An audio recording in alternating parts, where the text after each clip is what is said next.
شباب اهلا وياكم في صباح الخير او مساء الخير يا عم. تقريبا عشان انا ما اقدرش اكدب عليك، انا راجل كوريكتور. اي حاجه دلوقتي حاصل واحد من اداري نادي الزمالك، يعني عمل حوار كبير قوي قوي يعني. حصل فيه، ودي اكبر قلم خده نادي الزمالك واكبر مصيبه عملها نادي الزمالك. ايه هو؟ شايفين الميشيلاك؟ او ميشيلاك هو راجل ميشيلاك وعلى هادي خالص، وكان موجود في نادي الزمالك، وراجل كان بياخد فلوس حلوه قوي، وكان قاعد في فندق على النيل، وكان كل يوم يشوف المراكب بتاعت النيل، وكل شويه كان بيرقص على اغنيه الشبشب ضاع. تمام تمام. الراجل ده قعد مع مسؤول الزمالك كده، قال لهم يا جماعه انا مكمل معاكم وبتاع، انا بقى راجل ابيض ما اعرفش العب كوره بس مكمل معاكم. يا عم كان معانا، انت اخرك معانا لحد شهر 6. قال لهم انا مكمل معاكم لحد ما تقولوا لي يا عم كفايه. طب امشي النهارده. قال لك لا معلش انا الطياره بتاعتي متاخره والله، مش هينفع خالص. قال له ليه؟ قال له بقى في المستشفى. طب يا عم ما تجي، ما اعرفش مش جاي. تمام تمام. الكيد الزمالك قال لك انا عارف هجيب واحد اسمه ساري جديد كده، اسمه زادي ساري. الراجل قال لك يا عم تعالى، ده انا هتقطع تدريبات وهلعب معاكوا وبتاع، وحسسنا بدفء اجنبي كده من ريحه حبايب بتاع زمان، محمد وناجم واتفاقات المضروب بتاع كابونجو كاسونجو، الناس دي كلها.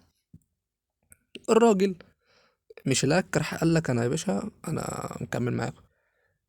ضربنا بومبا امبارح بقى، راح جاي عم مش لاك الكيد قفل الساعه 12، على اول امبارح الكيد قفل الساعه 12.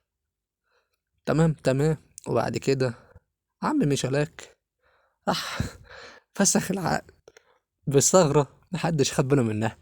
بتاعت ال15 يوم عدى وما خدش فلوسه، فالراجل قال لك ايه يا باشا خلاص انا معايا حكم، انا معايا حكم افسخ عقد احسن، وراح وارجع لفرقة السعودية، وكده كده هيجيلي ال4 مليون دولار ولا 2 مليون دولار منكم. وايه وكان الله بالسر ايه عليم. ف يعني الدنيا مشيت شويه، قال لك خلاص يا باشا انا كده متكيف ومدنجف، ولعبت 3 ماتشات معاك، وال3 ماتشات دول بكام؟ ب2 مليون دولار. حلو. فين جمهور الزمالك بقى من الكلام ده؟ اهو قال لك بس يا مجلس منبطح يا مجلس مش منبطح، وانتوا فيكوا ايه وبتاع، وانا مش عارف. راح جاي جه بقى مسؤول الزمالك، راح عمل ايه؟ بعت استفسار. ما هو كان بيكلم ناس من بتوع التحكيم بقى، وقال لهم ينفع الكلام ده؟ قال له ينفع، ينفع. هو ينفع اللي حصل ينفع. انت ما عندكش حد واخد باله. طب مين اللي يقع في الحوار ده؟ هو ده مين؟ احمد سليمان هو اللي جاب الصفقه. طب ليه؟ عشان شركه السمسره بتاعته. هو مين؟ هو وكابتن حسين السيد طبعا زعلان ليه؟ ما خدش عموله. راجل مشي من غير ما ياخد عمولته. الراجل ده راجل سافر السعوديه الصبح، فسخ عقده واتكل على الله. جه بقى مسؤول الزمالك اللي هو بقياده المايسترو والعلامي احمد حسام ميدو، واخدين اول طياره رايحين على قطر، ورايحين نادي قطر. عايزين مين؟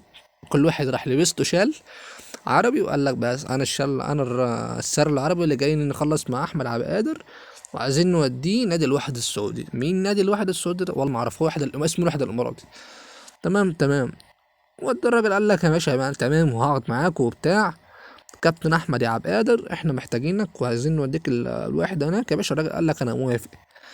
نفس اللي كان لابس الشارع العربي السعودي ده هو اللي كان راح يتفق مع قفشه. قال له يا باشا احنا محتاجينك في الزمالك. قال لهم يا باشا والله غالي، ولا مش في الزمالك، قصدي في الوحده بقى. قال له يا باشا هلا وغالي تعالى. انا عايز اروح له، انا عايز اروح اصلا الامارات. الاهلي محيرني هنا، الاهلي محيرني هنا في مصر، ومش عايز اكمل بصراحه. تمام تمام. ليه؟ عشان واد امام واخد مكاني، وانا بصراحه زعلان منك. انا زعلان منك وقرفان منك وكده. راح خلصوا الدنيا في النادي الاهلي. قال لك انتوا باعتين ناس عايزه النادي اللعيبه بتاعتي. قال لك يا باشا احنا مش محتاجين حد. وتوتة خلصت الدنيا كده على اخر يعني، بتوصية كبيرة جدا من جروس ان هو عايز عبد القادر وقفشه. بس يا سيدي، السلام عليكم.